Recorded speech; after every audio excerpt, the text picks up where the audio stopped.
दोस्तों, मेरा नाम है शीतल और आज की कहानी के लेखक हैं भावेश भोयर।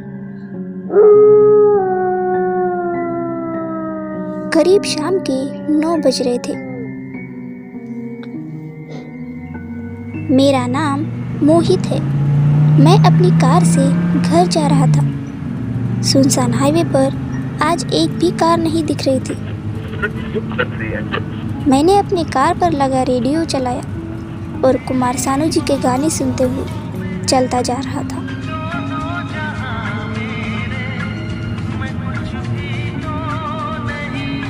इतने में ही सामने तेज रोशनी देखकर मैंने अपनी गाड़ी के ब्रेक लगाए और गाड़ी से बाहर निकलकर देखा तो सामने एक बाइक का एक्सीडेंट हुआ था। बाइक के हेडलाइट की रोशनी सीधी मेरे आंखों में जा रही थी।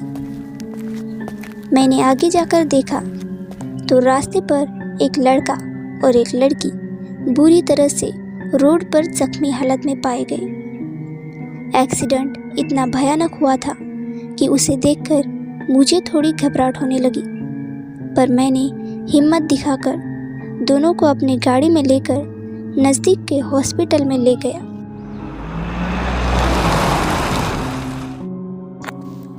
कंपाउंडर ने मुझसे कहा, आप उनसे मिल सकते हैं। मैं अंदर गया और उस लड़की से उसके बारे में पूछने लगा। उस लड़की ने कहा, रोहित कहाँ है? उसकी आवाज़ में घबराहट और चिंता साफ साफ झलक रही थी, पर मैंने उन्हें शांत करते हुए कहा, देखिए पहले आप शांत हो जाइए। आपके साथ जो लड़का था वो कौन था? लड़की ने अगले ही पल कहा, उनका नाम रोहित है, वो मेरे पति है। मोहित मन में सोचता है, अभी इन्हें सच बताना ठीक नहीं होगा।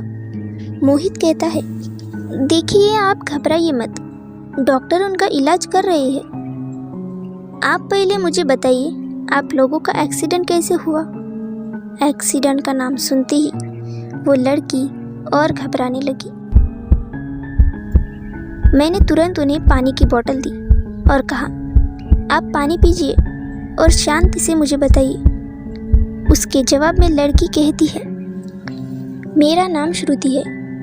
2 महीने पहले ही मेरी और रोहित की शादी हुई थी। हम आज ही लातूर से मुंबई के लिए वापस लौट रहे थे। रास्ते में हाईवे पर अचानक से हमारे सामने एक औरत आ गई तो रोहित ने तुरंत ब्रेक लगाए और उस औरत से कहा, अरे मैडम जी, मरना है क्या? वो औरत अचानक से रोने लगी।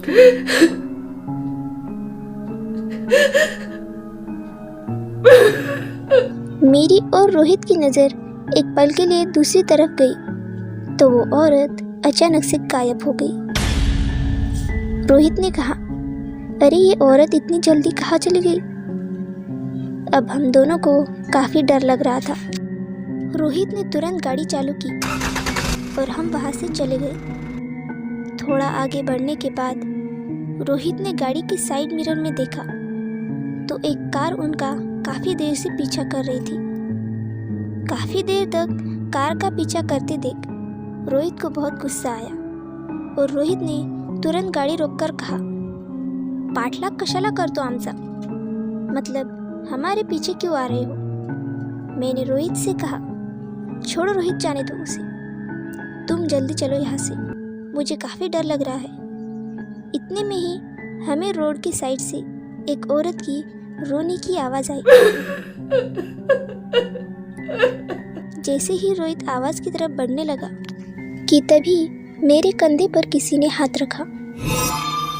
मैंने पीछे मुड़कर देखा तो एक भयानक सा चेहरा एकदम मेरे चेहरे के पास था। उसकी लाल आंखें और मुंह से बहता खून देखकर मैं जोर से चीख पड़ी और उसके बाद मुझे कुछ याद नहीं।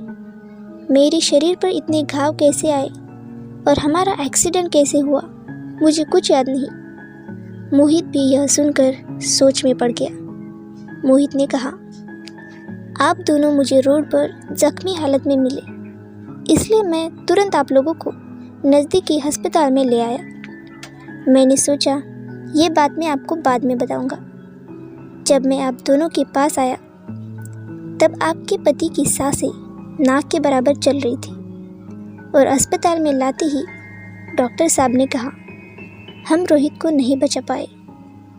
ये सुनते ही श्रुति जोर जोर से रोने लगी।